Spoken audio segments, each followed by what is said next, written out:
Deep within the forbidden archives of eternity lies a secret that makes even the bravest seraphim tremble, a story not of a demon's rage, but of an angel's dangerous mercy. When the war for heaven ended and Lucifer was cast down in a storm of lightning, the cosmos fell silent in victory, yet one angel refused to turn away. While the hosts of heaven cheered, this solitary figure stood at the precipice of the abyss, paralyzed by a grief that defied the Creator's command. He did the unthinkable. He did not draw his sword to finish the enemy, but reached into the darkness to save the devil himself. Who was this being that risked eternal erasure for the sake of a fallen brother?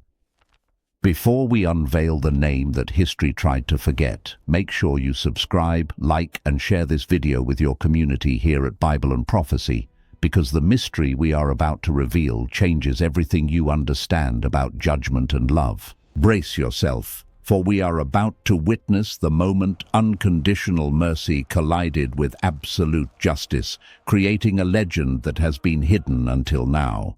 There is a secret hidden within the deepest, most forbidden archives of heaven, a story so profound and terrifying that even the mightiest seraphim speak of it only in whispers. It is a tale not of a demon's rage, but of an angel's dangerous, heartbreaking mercy, a moment when the perfect law of the Creator collided with the uncontrollable power of love. We all know the story of the Great War, how the Almighty cast down the rebellion and lightning tore through the sky, but history has remained silent about the single heartbeat that followed the victory. When the cannons of thunder ceased and the praises began, one angel stood frozen, paralyzed not by fear, but by a grief that defied the very order of heaven. He did not turn against God, nor did he join the dark rebellion, yet he committed an act that would change his destiny forever. He tried to save the devil himself. Who was this being who risked eternal erasure for the sake of a fallen brother? And what happens when pure love is directed at the wrong soul? Before we unveil the name that history tried to forget, if you believe in the power of truth and want to uncover the deepest spiritual mysteries, press that subscribe button, like this video, and turn on the notification bell to join our growing family here at Bible and Prophecy, because the revelation we are about to share will challenge everything you think you know about judgment and compassion. Now, prepare your hearts, for they say the war in heaven ended with a light so blinding that the stars themselves trembled in its wake. When the chaotic sounds of rebellion finally stopped, the kingdom of light went completely quiet. It was not a peaceful silence, but a shocked, heavy stillness where the air itself felt bruised. Every angel had made their choice. The faithful stood resolute under God's holy radiance, while those who followed pride were swallowed by flames that were never meant for celestial beings. But in all that deafening silence, one angel did not move from the edge of the precipice. He stood right at heaven's border, his toes curling over the abyss, watching the fallen ones disappear beyond the horizon of forever, watching friends he used to sing with in the celestial choir get ripped from glory, their screams echoing as they fell into a darkness without end. His hands shook violently, not because he was scared of the enemy, but because his heart was shattering into 1,000 pieces. The others slowly went back to their posts, wings tucked in, faces set with holy determination, satisfied that heaven was clean again and justice had won. But to this angel, justice did not feel like victory. It felt like a funeral, like losing a part of his own soul. He turned his tear-filled eyes down toward the pit below, where heaven's brightness faded into the thick smoke of judgment, and in that terrifying depth, he thought he caught sight of him. Lucifer, once the morning star, glowing with unimaginable beauty, now burning in absolute ruin. A voice roared across the sky. "It is finished," God's voice, final, unshakable, the ultimate decree. And yet this angel paused, defying the finality of that command. He didn't dare speak aloud, not yet, But inside him, a whisper grew louder than heaven's silence, a dangerous, treasonous thought. What if he could still be saved? That question started everything, a thought no angel should ever think, mercy for someone already condemned by the Most High. He tried to shake it off, reminding himself of the law, reminding himself that Lucifer chose his pride and sealed his own fate, but his heart, stubborn and broken, would not listen. It was like something tore open inside his spirit, bleeding out memories of the beginning when Lucifer still sang next to the throne, when light wasn't split in two, when heaven had no wounds. Now that memory wouldn't leave him alone. He closed his eyes, his wings shaking around him as the other angels sang victory songs, their voices like rivers of fire praising the Almighty, but he couldn't sing along. Every word of praise felt heavy, almost wrong in his mouth. And when he looked down again into that pit, something strange happened. He saw movement. He saw one of the fallen, Lucifer himself, reaching up faintly like he was fighting against the gravitational pull of forever darkness. And right then, his heart betrayed his duty. He stepped forward, just one single step, but that was all it took for the atmosphere to shift. The light around him flickered like heaven itself was questioning what he meant to do. The other angels turned, sensing hesitation, sensing something rare and dangerous. One of them, a mighty warrior with eyes like melted gold, likely the great Archangel Michael, called out, "Brother, where are you going?" But he didn't answer. He couldn't answer because he didn't even know himself. All he knew was that he couldn't just stand there and watch a soul, even Lucifer's soul, get erased forever without one last attempt at redemption.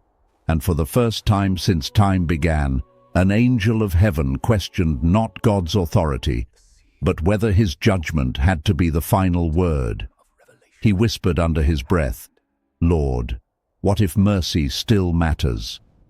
The skies above him rumbled, not in anger, but in something deeper, perhaps disappointment or perhaps sorrow. He felt it. Heaven felt it, but he couldn't stop himself. As his wings spread wide, light gathering around them like fire, he looked one last time toward the throne, his eyes full not with rebellion, but with tears, and then he went down, diving toward the place no angel was ever supposed to go, toward the pit where heaven's light does not touch. He wasn't falling, he was bowing while moving, giving up everything for a choice his heart couldn't take back, for love, for mercy, for one lost brother. The angels above watched him vanish, none of them brave enough or foolish enough to follow, failing to understand what they just saw. Was it an act of supreme love or a turning away from God? Nobody knew, but one thing was clear. Heaven had just seen something new, something dangerous, something deeply human. Heaven's light disappeared behind him like a sunrise closing its eyes. Every beat of his wings echoed through the emptiness, each one slower than the one before, heavier, like the weight of what he'd just done hung on him like iron chains. He'd never known darkness before, not this kind. In heaven, even shadows were gentle. They danced and shimmered, but here the darkness ate light. It didn't bend or back away, it swallowed everything. The deeper he fell, the louder the silence got. No songs, no wind, no sense of God anywhere, only echoes, broken, distant, like screams that never found their way out. He felt his light getting dimmer, the glow that marked him as heaven's child started to flicker, and it scared him because for the first time he didn't know if God was still watching or if he'd turned his face away. "Father," he whispered, his voice shaking in the void, "if I'm wrong, let my light die. But if there's mercy left, let it burn." The void didn't answer. He kept falling, not in rebellion, but in a desperate plea. His wings caught bursts of fading gold as he passed through layers of forgotten places where time didn't move and light only existed as a memory. Then, suddenly, a whisper cut through the gloom. It wasn't divine. It was broken like wind pushing through shattered glass. "Why are you here?" He froze mid-air, scanning the suffocating darkness. The air around him shifted, forming shapes, shadows that almost looked like angels but twisted, torn. Their wings burned black, feathers turned to ash. The fallen moved like ghosts, circling him slowly, eyes like dying coals, their faces marked with pain older than the world. "Heaven sent another one," one hissed with venom. "No," another sneered. "He doesn't belong to them anymore." He lifted his hands, not to fight, but in peace. "I am not your enemy," he said softly, his voice trembling. "I came for one of you." The shadows laughed, a low, hollow sound that chilled the bone, and then one of them, larger, darker, stepped forward. His face was almost impossible to recognize beneath the ruin, yet there was something familiar in his eyes. Lucifer. Once he was light itself. Now he looked like the fading memory of it, pieces of beauty still hidden beneath endless decay. His wings, though burned, still held faint hints of the glory they once carried. Lucifer tilted his head, studying the glowing figure before him, the meeting of the fallen prince and the merciful outcast finally taking place in the heart of the abyss. "You came down here?" The voice of the fallen prince was not a roar of war, but a cold whisper that seemed to freeze the very air of the abyss. The angel standing before him, glowing with a dim but stubborn light, nodded slowly. "Yes." Lucifer's eyes, which once held the brilliance of the morning star and now held only the depth of the void, narrowed in disbelief. "To do what?" he asked, his tone mixing bitterness with a terrifying calm. "To pity me? To mock the ruin I have become?" Jeremiel shook his head, his wings trembling slightly against the oppressive darkness. "No, brother, I came to understand." Lucifer smirked, a haunting, empty gesture that lacked all mirth. "Understanding is a fool's errand. There is nothing left to understand. I made my choice. I looked at servitude and I chose freedom, and now I wear its chains." But the angel's eyes did not harden. Instead, they softened with a profound sadness that cut through Lucifer's defenses. "You call them chains, yet you defend them with your very soul," Jeremiel whispered. Lucifer's expression went dark, shadows swirling around him like a storm. "You wouldn't understand. Then make me!" Jeremiel's voice rose, not in defiance, but in an ache so deep it vibrated through the void. "Help me see what made you turn away from the one who breathed life into us both." Lucifer stared at him for a long time, a silence stretching longer than eternity could measure, before he finally whispered the truth that shattered the stillness. "Because I loved myself more than his silence." The words hit deep, striking Jeremiel like a physical blow. He felt it, the pride, the unbearable pain, the crushing loneliness of a created being trying to become the creator. For the first time, he saw not a monster of rebellion, but a creature of regret. Lucifer turned away, unable to bear the compassion in Jeremiel's eyes. "You shouldn't be here. If he sent you, you've already failed. And if you came on your own—" He paused, his voice cracking like thunder breaking in a storm. "Then you are no longer one of them." Jeremiel's heart seized. He wanted to speak, to scream that heaven's mercy was bigger than any mistake, but before he could open his mouth, the atmosphere screamed. A sudden heat, a pulse of divine energy blasted from above. Heaven had noticed. The light that followed was not the gentle warmth of dawn. It was judgment, pure and absolute. It cracked through the void, splitting the darkness with holy fury. The fallen spirits screamed and scattered like shadows before a supernova. Even Lucifer covered his face, looking for the first time truly afraid. Jeremiel dropped to his knees, overwhelmed by the power pouring through the air. And then came the voice. Not thunder, not rage, but something far worse: disappointment. "You would reach for one I have condemned." The angel lowered his head until it touched the cold floor of the abyss. Tears burned paths down his face as he whispered, "I only wanted to show mercy." The voice echoed, shaking the foundations of the deep. Mercy without obedience is not love. It is rebellion dressed in kindness. The skies above shook violently. Even Lucifer turned away, unable to watch what would follow. Jeremiel lifted his eyes, filled not with fear, but with sorrow. "Then let my mercy be my punishment." And as he said it, the light covered him. It did not destroy him, but it stripped him. His wings dimmed, his armor cracked, and the glory of heaven was washed away. He wasn't thrown into the fire like Lucifer, but he wasn't allowed to rise again. He was left in the space between, neither fallen nor free, a watcher between heaven and hell, carrying the weight of both mercy and mistake. If this story of sacrifice touches your soul, if you believe that God's mysteries are deeper than we can imagine, take a moment right now to subscribe to Bible and Prophecy.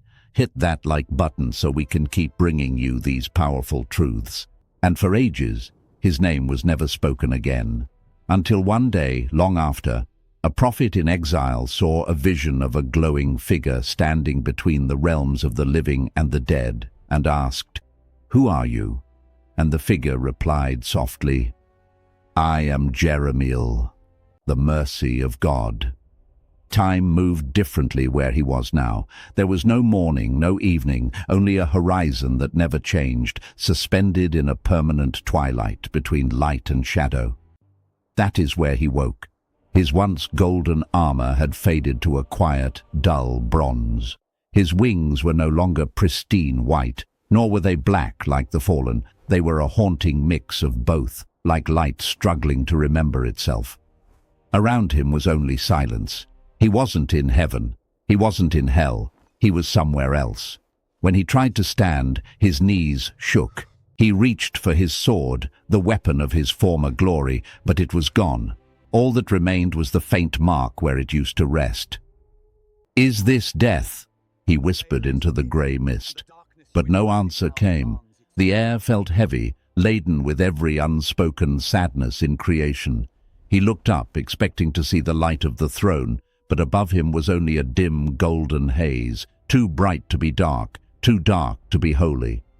He was alone, yet not forgotten, because in that stillness a presence stirred. From the mist, faint glowing outlines began to form. Souls. They drifted toward him like lost stars, whispering prayers, regrets, and cries too old for words. Some looked afraid, some looked peaceful, but all looked lost. Jeremiel felt their sorrow, and it cut him deeper than any blade ever could. And in that moment, he understood. This wasn't punishment, it was purpose. For the first time since his fall, he heard the faint echo of that divine voice again. Not angry this time, but solemn. "You wished for mercy. Then bear witness to it." He turned, and before him unfolded the boundary between worlds, a thin golden river dividing the living from the dead. Souls stood on its banks, trembling. He could see heaven's light on one side and the aching shadows of damnation on the other. He knew his calling was not to erase his mistake, but to redeem it. He knelt at the river's edge, the same way he once knelt before God, and whispered, "Then let this be my service." From that day on, whenever a soul left the world of the living, they would see a figure waiting at the border of eternity. Jeremiel, not a rebel, not a hero, but a reminder that even in heaven love comes with a cost. He grew used to the quiet, until one day the air shifted. A sound pierced the stillness, wings powerful and radiant, alive with heaven's fire. He didn't turn right away, he already knew who it was. A figure stepped through the light, tall, armored, his presence shaking the air itself. Michael, the Archangel of War. Jeremiel rose slowly, his dim bronze armor contrasting with Michael's brilliance. For a moment, neither spoke. The air was thick with centuries of silence. Finally, Michael broke it. "Lucifer still whispers your name." Jeremiel's heart trembled. "He remembers you as the only one who reached for him," Michael continued, his voice filled with a complex mix of pity and respect. "He calls you the merciful fool." A faint, sorrowful smile crossed Jeremiel's face, a smile that carried the weight of eons and the wisdom of a burden only he could carry. "Perhaps I was a fool, Michael," he whispered, his voice sounding like wind through ancient ruins. "But even fools have a purpose in the grand design of the Almighty." Michael studied him, his eyes, which had seen the birth of stars and the destruction of armies, now torn between admiration and a profound brotherly grief. "You risked everything," Michael said, his voice vibrating with the intensity of a warrior who understands sacrifice. "You risked your glory, your position, your very existence for one who spat on the light. For that, heaven could have erased you from the book of life." But Jeremiel looked at him with a quiet, unshakable certainty, the kind of certainty that only comes from passing through the fire. "I didn't risk everything, Michael," he replied softly. "I gave everything, and somehow in the losing of it, I was given more." He gestured slowly toward the river of souls drifting by. "Look at them, lost, broken, imperfect, terrified of the dark, yet loved enough to be guided home. If this is exile, if this is my punishment, then I welcome it with an open heart." Michael turned his gaze toward the souls, watching them shimmer like tiny, fragile embers against the cold void. For the first time in history, the armor of the Archangel of War seemed to dim slightly, as though humbled by the sight of such gentle, persistent love. He whispered, "You always saw what we didn't. We saw the sin. You saw the wound." Jeremiel's eyes softened. "No, brother. I only saw what I was meant to feel." A quiet silence fell between them again, but this time it wasn't tense or heavy. It was holy. Michael finally looked at him and said, "Heaven hasn't forgotten you, Jeremiel. You were punished for your compassion, yes, but heaven still calls you one of us." Jeremiel bowed his head, accepting the grace. "I am what he made me to be." Even in the silence, Michael hesitated, then stepped forward and placed a hand on his brother's shoulder. The touch glowed softly, like sunlight breaking through storm clouds. "You may never return to the choir," Michael said, "but the throne still shines on you. Remember that." Jeremiel closed his eyes, a single tear catching the divine glow. "Then tell him," Jeremiel whispered, "tell him I never stopped loving him." Michael nodded, and with a burst of light that blinded the shadows, he spread his wings once more. Before he departed, he turned one last time. "You're still an angel, Jeremiel. Don't ever let your sorrow convince you otherwise." And then he was gone, shooting back up into heaven's fire like a comet returning to its source. Jeremiel stood alone again, the air still warm from Michael's presence. He looked at the river, at the souls still moving, and whispered, "Even warriors need mercy."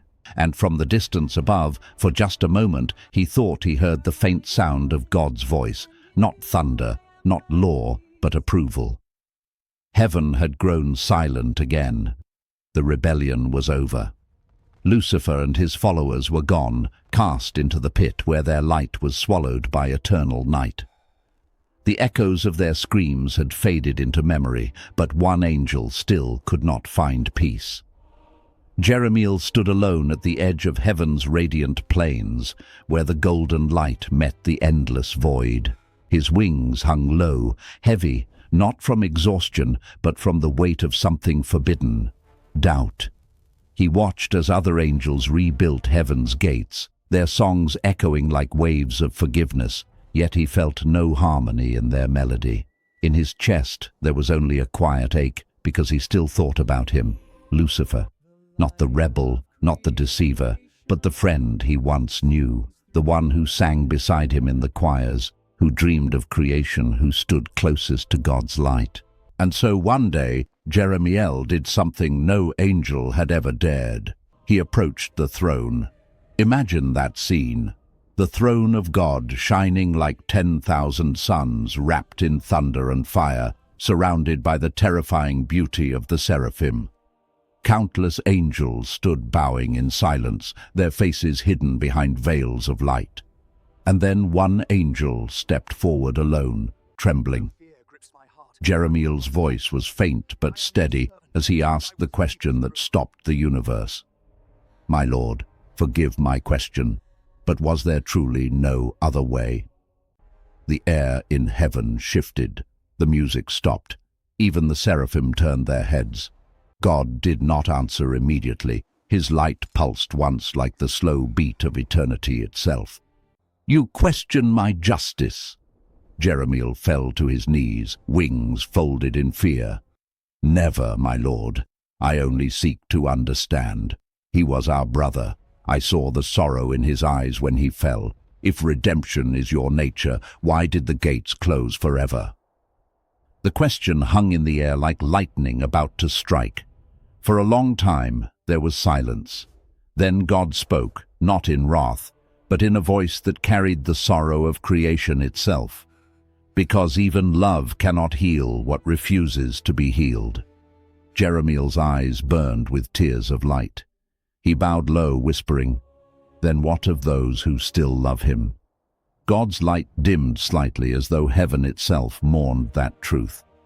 Those who love what I have condemned risk falling beside it. And in that moment, Jeremiel understood that love could be both a gift and a curse. He rose slowly, the words of God echoing through his soul like thunder across eternity. But still, deep inside, he couldn't let go. He couldn't stop believing that maybe, somehow, one day even the fallen could be redeemed. And heaven watched him walk away, an angel torn between divine obedience and the dangerous mercy burning inside him. That night, for the first time in the history of heaven, an angel wept. Tears fell like drops of liquid gold onto the radiant floor of paradise. And though no one saw it happen, the echo of his sorrow reached even the depths below, where a broken figure in darkness looked up and whispered a name he hadn't spoken in eons. Jeremiel. The bond between them wasn't dead, only buried. Days, if days could be counted in eternity, had passed since the Great Rebellion. The air still shimmered with fragments of what used to be song. Every angel had returned to their duties, but their voices didn't sound the same. The glory of heaven remained untouched, radiant as ever, yet beneath its brilliance, something sacred had shifted. It was as if love itself had been wounded, and there, in the middle of it all, stood the angel whose tears had once fallen on heaven's floor, the one heaven itself could not forget, Jeremiel. He had not spoken since that night. His eyes, once filled with the gentle warmth of creation, now carried something almost human, sorrow. Other angels avoided looking at him for too long. Some feared that pitying him might make them question their own obedience. Others simply didn't know what to say to a being who had felt something heaven was never meant to feel: heartbreak. One morning, as golden light spread across heaven's endless sky, Jeremiel stood by the edge of the celestial gates. Beyond them lay the empty stretch where light faded into the void, the place where the fallen ones had vanished. He didn't look down in defiance. He looked down in silence. He wasn't questioning God anymore. He was questioning himself. Why did I feel mercy when I was meant to feel judgment? The question echoed inside him. It wasn't rebellion. It was confusion, pain, and the longing to understand the heart of the one he served. For in all his glory and wisdom, Jeremiel had never known that even obedience could hurt. Then came the voice, not thunder, not wind, but something that seemed to ripple through existence itself. Jeremiel. The sound made every light in heaven tremble. It wasn't anger, it wasn't disappointment. It was the kind of voice that could make eternity weep, calm, infinite, and ancient. You still look toward what I have cast away. Jeremiel knelt before the glory. The Almighty spoke, not in wrath, but in absolute truth. Mercy without obedience is chaos. Jeremiel bowed, accepting his eternal place between judgment and grace. He became the proof that God's love reaches even the darkest edges. So remember, not every tear in heaven falls from pain, some fall from love. If this story touched your spirit, smash that like button and subscribe to Bible and Prophecy. Join our growing family as we uncover deep spiritual mysteries together. Until next time, may you walk in wisdom and compassion. God bless you.